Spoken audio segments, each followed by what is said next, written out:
Hey everyone, I'm back, and today we're going to be talking about Ambulance. And this movie came out in 2022, and it's currently on Netflix, and that's where I watched it. And it's directed by Michael Bay, and I was like, you know what, I haven't seen a Michael Bay movie in a while, and decided to check it out, and it's not good. I didn't like this movie very much.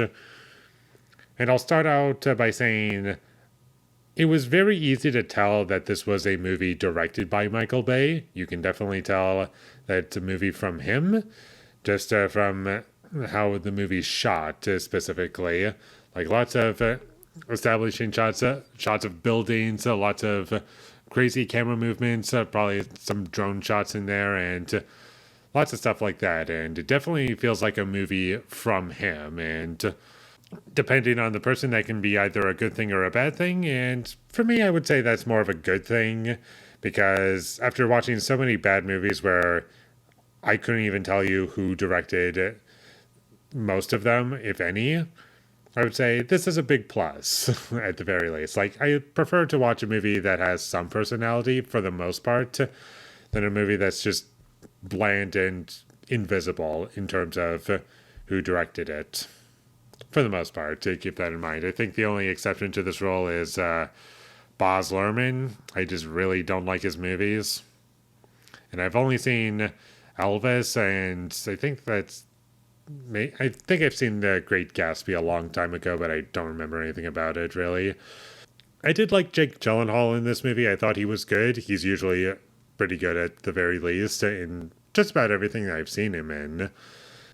I liked him. He was definitely one of the best parts of the movie, and the action was entertaining for me. I wasn't really bored for the most part.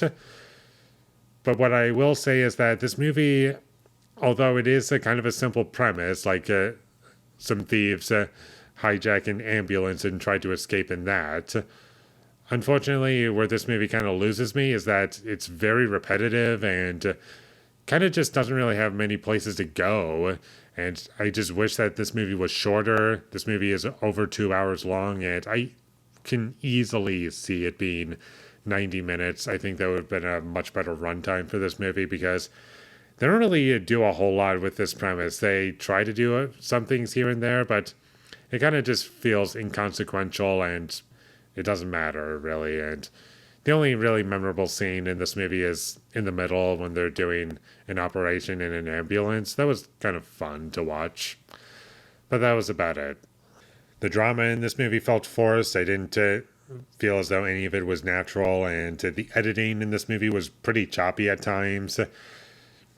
I never once got a headache from it, so that's a good thing at the very least, but I just feel as though a lot of what this movie was doing just didn't really leave much of an impact on me because I just didn't care about anything. The story didn't do anything for me. The characters were very forgettable. I couldn't really tell you anything about them other than some things that they have, like they have a family and our two main characters are brothers, and that's really about all I can say about them. This wasn't a problem throughout the movie, but the visual effects didn't look all too great in this movie to me. Luckily, they're not in the movie too much, so there's that at least, but at the same time, when they show up, you can definitely tell when they're using CG. It just doesn't really feel as though it's a part of the environment. This whole movie, in concept, kind of feels like it would be a movie that would have been released in the 90s, but didn't get made until now, and that's kind of how I feel about it. It's a very 90s story that was released in 2022. And that's not necessarily a bad thing, but it just kind of feels as though that's more or less where this movie belongs in the 90s. And also, if this movie came out in the 90s, I feel as though people would have liked it a lot more. Because this type of stuff would have been something that audiences would love, and that's just what they would have wanted, something kind of cheesy and over the top and fun. And if a movie delivered on that, then that's what people would like to see, and it would be very successful. And going through Michael Bay's filmography, I think the only movie that I like from him is Bad Boys 2. That one I would say is probably my favorite. I think I gave that a 6 out of 10. It's not a great movie, but it was the one I was the most entertained by.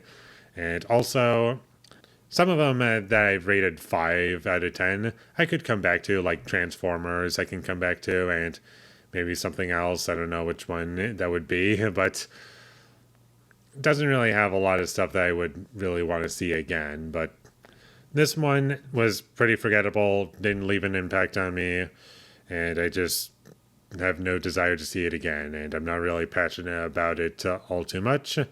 Didn't leave angry, but I just feel as though I wasted my time at the same time. So, with all that being said, I'm going to give Ambulance a 3 out of 10. Thank you for watching my videos. As always, if you enjoyed this review, be sure to leave a like and comment down below you thought of Ambulance, and my social media links, they will all be in the description, so follow me there. And last but not least, subscribe to be a part of Foley Nation, and I'll see when I get my next review up, and that is going to be for 21 grams. So look forward to that, but until I get that up, thank you for watching and have a great day.